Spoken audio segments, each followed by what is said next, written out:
After years of fear, silence, and uncertainty, Bethlehem is alive again this Christmas.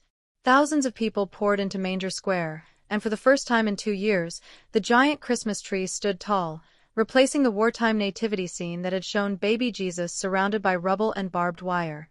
It was a stark reminder of the hardships endured, but also a signal that hope refuses to be silenced. The streets of Bethlehem are alive with music, parades, and laughter, something unseen for years. Scouts from across the West Bank march proudly, carrying Palestinian flags, tartan draped on their bagpipes, and vibrant energy that contrasts sharply with the silent, solemn processions of the past. Children line the streets for live nativity performances, and families gather under the glow of holiday lights. The city is reclaiming its traditions, and the joy is palpable. But that was only the beginning. For some families, this Christmas is unforgettable for deeply personal reasons. Georgette and Michael Jacquemon, born and raised in Bethlehem, are celebrating with their 2 young children for the first time. During the war, they channeled their efforts into a website selling Palestinian handicrafts to support others who lost livelihoods. Now, seeing their children's wide-eyed excitement as bands stream through the streets, they feel a glimmer of what life once was. In the midst of darkness, joy is slowly returning. Yet normal life remains a fragile dream. Bethlehem's unemployment has skyrocketed from 14% to 65%. Thousands have left in search of work, and the city's Christian population is dwindling, now representing less than 2% of the West Bank.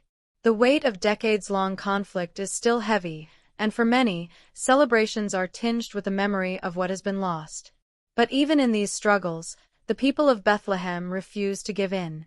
Simple pleasures like attending a parade are no longer simple.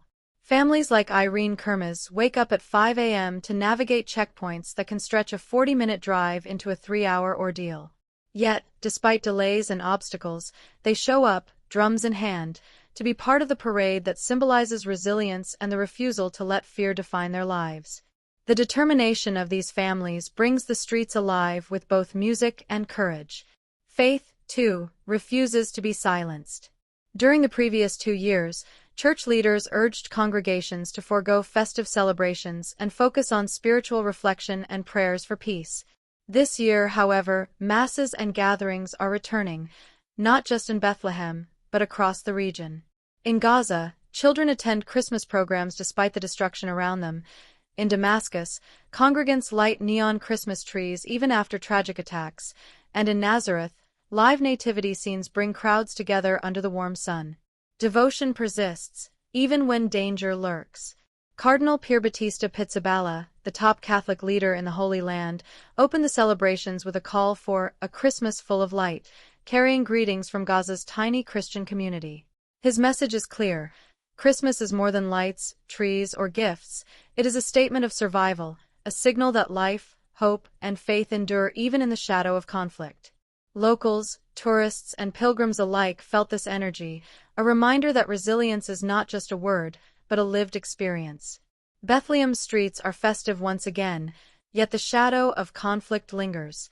Families return, children cheer, and music fills the air, but the scars of war and the daily struggles remain.